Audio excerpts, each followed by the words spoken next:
Friends, this is Sagar from Kadapa.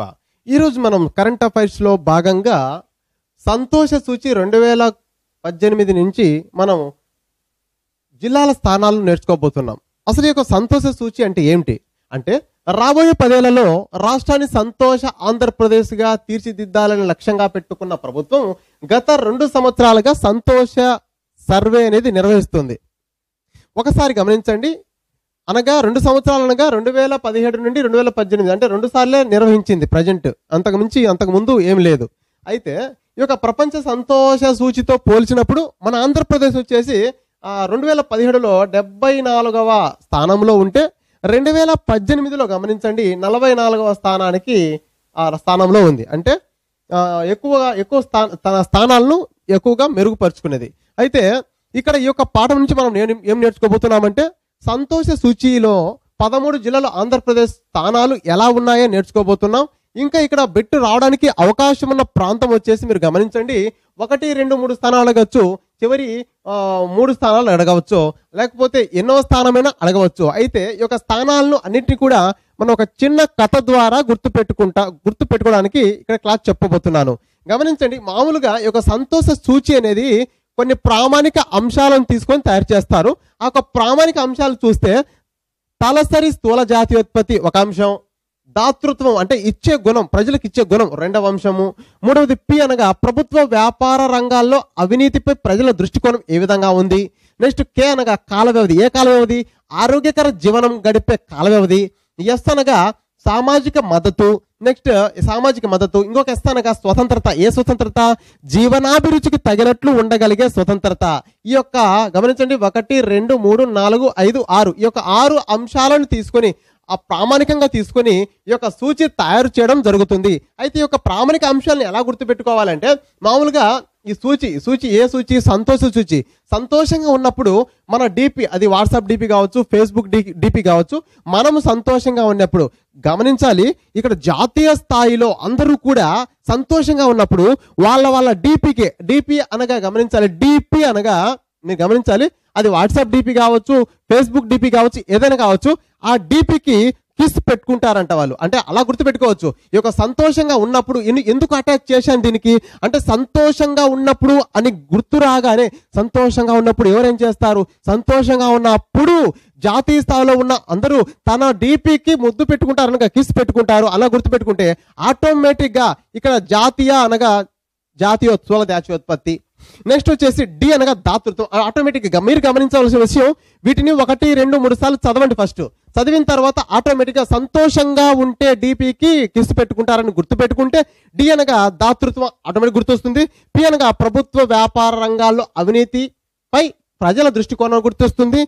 కే అనగా కాల వ్యవధి, ఏ కాల వ్యవధి, ఆరోగ్యకరమైన జీవనం గడిపే కాల వ్యవధి. నెక్స్ట్ ఎస్ అనగా సామాజిక మద్దతు, ఇంకొక ఎస్ అనగా స్వతంత్రత, ఏ స్వతంత్రత అంటే జీవనాభిరుచికి తగినట్లు ఉండగలిగే స్వతంత్రత. ఈ అన్నిటిని కూడా గుర్తుపెట్టుకోవాలి. అంటే ఏ విధంగానే పెట్టివచ్చు.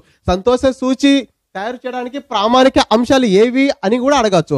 అయితే ఈ యొక్క సూచి తయారు చేసేటప్పుడు ఇక్కడ సూచికి సంబంధించి సూచి స్కోరు 10 పాయింట్లకు తీసుకుంటారు. అయితే 10 పాయింట్లకు గాను 2018లో కృష్ణా జిల్లాకు ఎన్ని పాయింట్లు వచ్చాయి, 6.99 పాయింట్లు వచ్చి 10 పాయింట్లకు గాను అది ఫస్ట్ కృష్ణా జిల్లా మొదటి స్థానంలో ఉంది. అయితే చివరి స్థానంలో గమనించాలి, కడప 5.09 పాయింట్లు సాధించి 10కి తీసుకుంటారు. ఇలా అంటే ఈ యొక్క పాయింట్లు ఎంతగా తీసుకుంటారంటే 10 పాయింట్లకు తీసుకుంటారు. ఇక్కడ మీరు గుర్తుపెట్టుకోవాల్సిన అంశం, 13 జిల్లాలు సంతోష సూచి సర్వేలో 13 జిల్లాల యొక్క వాటి స్థానం ఎలా ఉంది మనం గుర్తుపెట్టుకోవడానికి ట్రై చేద్దాం. అయితే 13 జిల్లాలు మీకు ఆటోమేటిక్గా మన ఆంధ్రప్రదేశ్లో అన్ని 13 జిల్లాలే కాబట్టి మీరు ఈజీగా గుర్తుపెట్టుకోవచ్చు. అయితే 2017లో ఈ యొక్క సంతోష సర్వేలో ఆ స్థానం ఎలా ఉంది, అదే 2018లో ముందు 2018 నేర్చుకుందాం. అయితే ఒక చిన్న గుడ్డితో నేర్పిస్తాను. ఇక్కడ మామూలుగా 1వ స్థానం కృష్ణా, 2వ స్థానం విశాఖపట్నం, చిత్తూరు, ఒంగోలు, కర్నూలు, శ్రీకాకుళం, పశ్చిమ గోదావరి, ఈస్ట్ గోదావరి, గుంటూరు, నెల్లూరు, అదేవిధంగా విజయనగరం, అనంతపురం, కడప. ఈ 13 జిల్లాలు వాటి యొక్క స్థానాలను ఎలా గుర్తుపెట్టుకోవాలంటే ఒక చిన్న కథ ద్వారా మీకు చెప్పడానికి నేను మీ ముందుకు వచ్చాను. గమనించండి, కృష్ణ అనే వ్యక్తి ఇక్కడ కృష్ణ అనే వ్యక్తి విచిత్రంగా ఒక్క స్త్రీనే. అర్థమవుతుందా మీకు? ఇక్కడ గమనించాలి, చాలా సింపుల్. ఈ యొక్క 13 స్థానాలు వాటి యొక్క వరుస క్రమం పరంగా గుర్తుపెట్టుకోవాలి. అంటే కృష్ణ విచిత్రంగా ఒక్క స్త్రీనే ప్రేమించి ఈజీగానే విజయం సాధించాడు అని అక్క చెప్తుందంట. లేకపోతే కృష్ణ తన అక్కకు చెప్తున్నట. వాళ్ళ అక్క అనగా అనంతపురం కడప. వాళ్ళ అక్క కృష్ణ అడిగిందంట, నువ్వు ఎలా సాధించావు విజయం అంటే కృష్ణ చెప్తున్నాడు, కృష్ణ విచిత్రంగా విశాఖపట్నం చిత్తూరు, ఒక్క స్త్రీనే ఒంగోలు కర్నూలు, ఒక్క స్త్రీనే శ్రీకాకుళం ప్రేమించి ఈజీగా అనగా ఈస్ట్ గోదావరి, జీ అనగా గుంటూరు, ఈజీగానే అనగా నెల్లూరు విజయం సాధించాను అని వాళ్ళ అక్కకు చెప్తున్నాడు అనంతపురం కడప. ఒకటికి రెండు సార్లు చూస్తే వీటికి స్థానాలను మనం ఈజీగా గుర్తు పెట్టుకోవడానికి ఆస్కారం ఉంటుంది. ఒకసారి గమనించండి, ఇక్కడ కృష్ణ